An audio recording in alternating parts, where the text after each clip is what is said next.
Good morning. Sandra and I are going to do a dual presentation, and so that means that you've got twice the lovely people to look at while we do it, and then we'll be followed by Bruce Thorold and Mike Barton. So between the four of us, and first of all, a really big thank you to the speakers who have beautifully set out the context for this and set out a lot of the framework that, so the job for you and I, Sandra, is really just to spell out, perhaps just to doubly clarify where we got to in the Variation 5 to the Waikato Regional Plan, and to say a little bit about what we learnt as we went through the 12 years. And as I've been sitting here thinking and listening to the speakers, I've been thinking, what would we do differently? So looking forward to some good discussion on that.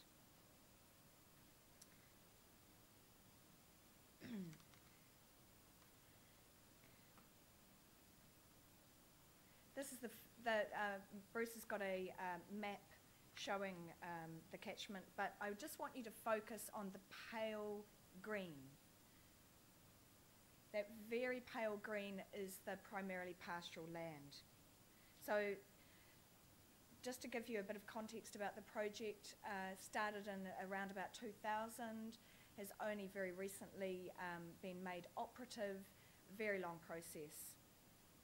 It's been fully operational only for about a year. So just a little bit more about Sandra and I. I'm a policy advisor. Sandra is an environmental economist, and really what we can talk to you about is the council perspective on this, what will follow, and so burning questions about farm systems. What sorts of things do councils need to know? What are the issues that traditionally councils have got absolutely no idea about? And that is, speaking personally, things to do with farm systems, things to do with what needs to happen, what needs to change on the ground. And I guess one point that perhaps is a theme in this session is, what are the critical elements of support that are needed? So Vernon, I think you might have called them compliance pressure points. The way that I would characterise the inevitable and likely delays and risk to the policy outcome are very real. So can you get the rate of change that you need, and what are the things that you need to put in place to make sure you get the outcome? And I'm not talking about just setting aside for the moment buyback.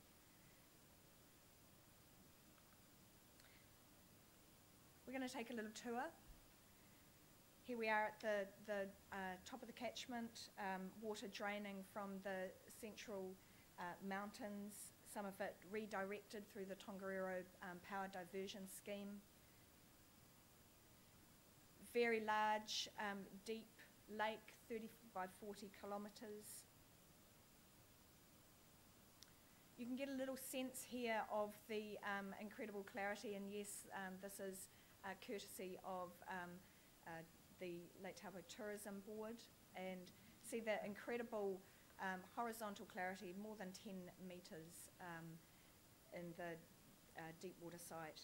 Highly valued for tourism, most of it domestic. This is one of the very handful of dairy farms in the catchment, but just to give you a sense of the types of land. And again here, looking on the western bays, and you can see there, if you can distinguish the two different greens, there is land that is both held in public reserve, but actually really important to note is that there's a significant amount of land that's already been fenced and retired in this catchment, some of it through subsidised schemes in the 60s and 70s. We're talking pumice land here, highly erodible. And for people who, here we are at nighttime now, looking up at the stars, and really if your mind works like this, you can think of, and Susie set it out beautifully, that the trading is only one aspect of this. There's a whole bunch of other really hard decisions and processes you have to go through. So think of trading as one of those stars up there. If your mind works in a more linear fashion, and this certainly isn't linear, what I've done here in this little diagram is to say, what were the key decision points that we had to make along the way? And again, the speakers have set us up really nicely for this. What's the desired outcome? That essentially is a community decision. The second one, what's the starting or initial allocation? And thanks, Vernon, I agree, that's a political decision. So what does this initial nitrogen in this catchment for each land use and farm? And by the way, while I've reminded myself that we are talking about nitrogen, that's the limiting nutrient in this lake. So historically, very, very low in nitrogen. You add more nitrogen, you get microscopic algae, you get a decrease in clarity. The third decision is all about the method. What do people actually have to do? So yes, we spent a lot of technical RMA, mind-stretching discussions on this, but I wouldn't say that this was the hardest set of decisions. It was devil's in the detail, really, and I do want to make the point that you cannot decide before you notify all of the possibilities and all of the scenarios that can arise. Perhaps in future, that would be lovely. We didn't have that luxury. And then again, that point that I raised earlier about the assistance with the transition. So in the middle there, I've put some criteria, and those were just the few that would fit on this slide. We did do a really great process with the Taupo Lake Care, which was a farmer group that set itself up right at the beginning of this. They were really proactive, and we're going to hear from Mike Barton, who's ex-chairman of that group. One of the other criteria that they would add in there is flexibility and business viability.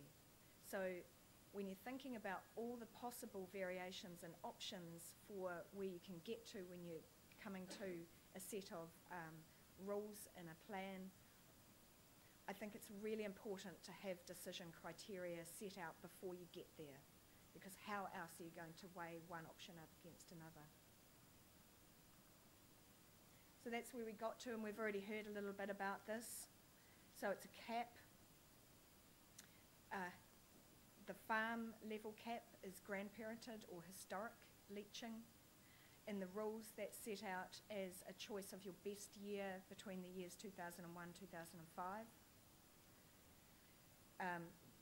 Kit Rutherford talked to us about the modelling. He's absolutely right. The rules are based from the land, from the individual property, but the question of lag time, of attenuation, of what's needed, that was a very live issue, and Jim reminded us of that with his question earlier. So, and my answer was that the scientists agreed that 20% was good for now. We've heard a little bit about the Lake Taupo Protection Trust. Just to mention, in case people aren't aware of that, it was a public fund set up outside the RMA process under the LGA, the Local Government Act, and consulted through the communities. And there's a cost share between the local, the regional, and the national communities through rates and taxes. So just the last little thing that I want to say for now is really Susie set us up nicely in her very first few minutes. We've got a receiving water body, a simulative capacity, so we know there are tons of nitrogen in that lake that are sufficient to maintain the water clarity as the 2001 levels, and that's set out in an objective. We can model individual use.